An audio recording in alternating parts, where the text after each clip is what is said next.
se compararmos com o rendimento que o ativo comercial poderá dar, a yield normalmente é uma yield inferior e, portanto, vamos demorar mais tempo a ter o nosso payback em termos de investimento.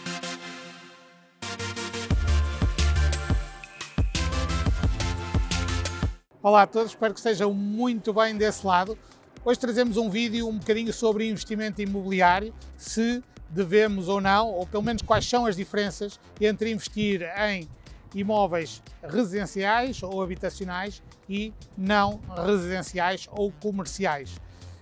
O vídeo é um bocadinho inspirado no acompanhamento de uns clientes que estivemos a fazer que vieram de Singapura, quiseram investir aqui no Porto, selecionamos um conjunto de imóveis e todos eles eram não residenciais. Diziam eles que nos residenciais o inquilino era muito picuinhas normalmente porque avariou o store,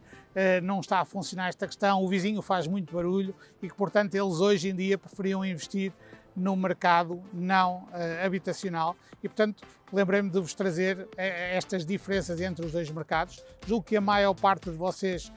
a considerar um investimento irão considerá-lo no mercado habitacional. Julgo também que por uma questão de familiaridade, mas já agora deixo ficar nos comentários quais dos dois mercados é que gosta de investir e já agora também porquê. Vamos fazer essa partilha todos juntos. Vamos falar-vos então um bocadinho dos imóveis residenciais, portanto estamos a falar de apartamentos, moradias ou prédios com essa característica mais habitacional, em que o inquilino vai ser alguém, portanto, que vai utilizar para a sua habitação. Alguns destes investimentos também eram considerados hoje em dia para Airbnb, portanto para alojamento mais de curta duração, mas sempre com esta perspectiva de ser a casa de alguém. E temos os investimentos não habitacionais ou comerciais,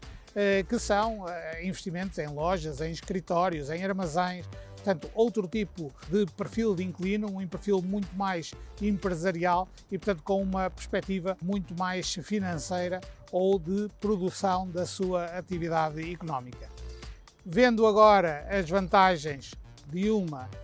e de outra classe de ativos, vamos começar pelos imóveis residenciais. Então, falando de habitação, uma das primeiras vantagens é que normalmente é mais simples escolhermos uma habitação, porque todos nós temos essa necessidade básica e, portanto, todos nós temos essa facilidade de escolher um apartamento que nos agrada ou não. Se bem que, do ponto de vista de investimento, há muitos mais aspectos a considerar do que aquilo que nos é agradável ou não, porque estamos a falar da aquisição de um ativo imobiliário para termos rendimento. Podemos deixar esse tema para um outro vídeo. Uma segunda questão é que como é uma necessidade básica, tem uma elevadíssima procura, bastante mais do que nos imóveis comerciais e, portanto, numa altura em que o mercado, em que nós tenhamos a necessidade de transformar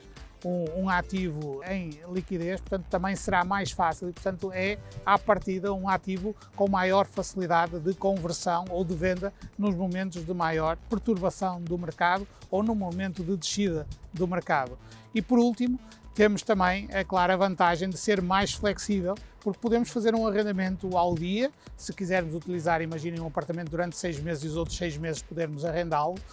ou termos uma habitação num local mais de verão e, portanto, podermos usufruir desse imóvel durante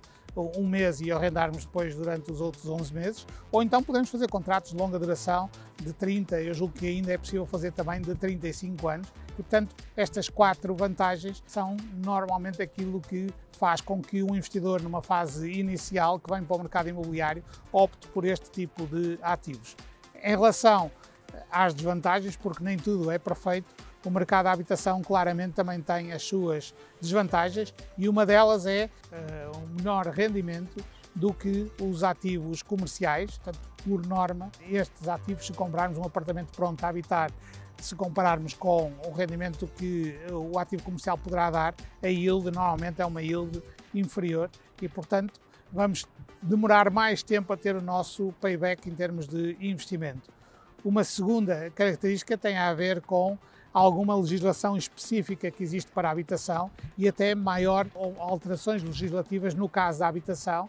porque, como é uma necessidade básica, há normalmente uma maior interferência e podemos estar mais condicionados na liberdade da contratualização com o inquilino, ainda por cima porque em Portugal, a lei acaba por proteger mais o inquilino, porque dá uma perspectiva de maior preponderância ou de maior informação do lado do proprietário. Um outro aspecto tem a ver com o facto de o inquilino normalmente habitacional é um inquilino mais exigente e, portanto, normalmente o rendimento não é tão passivo quanto nos imóveis comerciais, porque varia o store, por causa da questão do vizinho que já falamos, por causa de alguma funcionalidade no apartamento e, portanto, normalmente requer aqui um maior acompanhamento da parte do senhorio e, portanto, desse ponto de vista acaba por ser um pouco mais cansativo do que nos imóveis comerciais. E, por último, podemos ter uma maior rotatividade dos inquilinos nos imóveis residenciais do que nos imóveis comerciais, porque a vida dá muitas voltas e as empresas não têm assim tantas alterações por norma e, portanto, uma empresa poderá ter um arrendamento comercial de uma forma mais estável do que a rotatividade que uma família tem num determinado imóvel. É óbvio que isto também depende depois da tipologia que nós escolhemos para esse imóvel.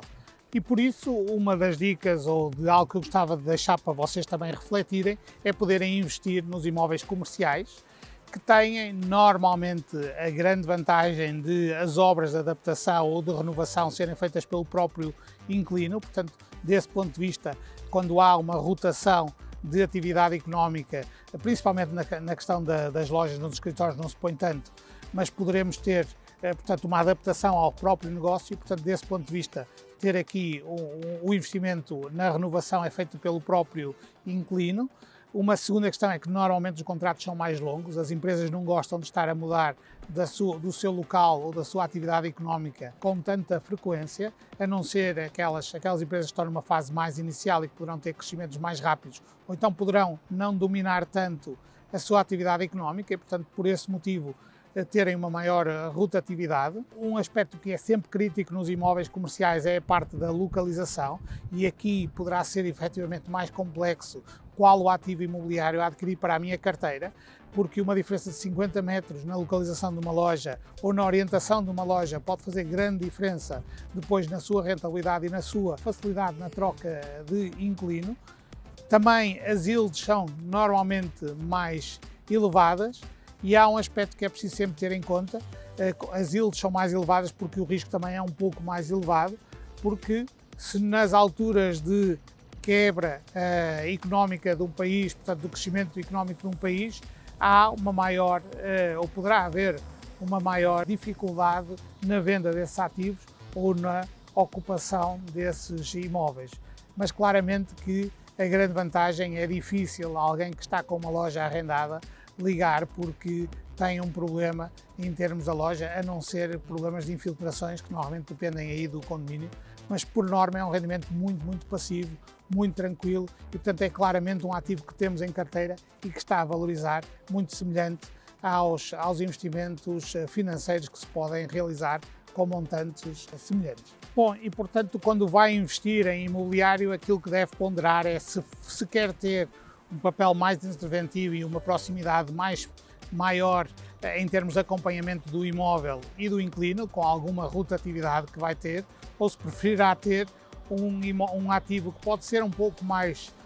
arriscado ou ter um pouco mais de risco, dependendo muito do perfil do inquilino que selecionar e da localização desse ativo, mas que será um rendimento bastante mais passivo, em que normalmente a renda é paga de uma forma bastante mais constante. Também se quer ter, portanto, um envolvimento mais pessoal, portanto, como normalmente acontece nos ativos habitacionais, ou se quer ter um relacionamento muito mais financeiro ou uma perspectiva muito mais de rendimento direto através de um relacionamento com uma empresa que vai selecionar o seu ativo para poder ou não ter a sua atividade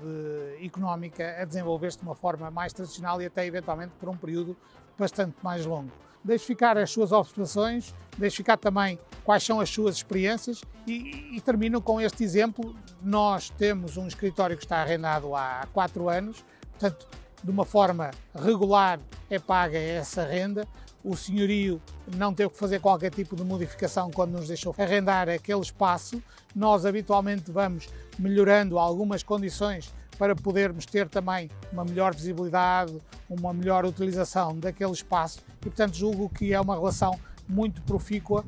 na utilização deste imóvel e do ponto de vista de perspectiva de investimento da parte do senhorio. O meu nome é Luís Baldac, da parte da Invest Team, e já sabe, se ainda não subscreveu o nosso canal, subscreva para ser o primeiro a ser notificado no próximo vídeo. Obrigado e vemo-nos no próximo.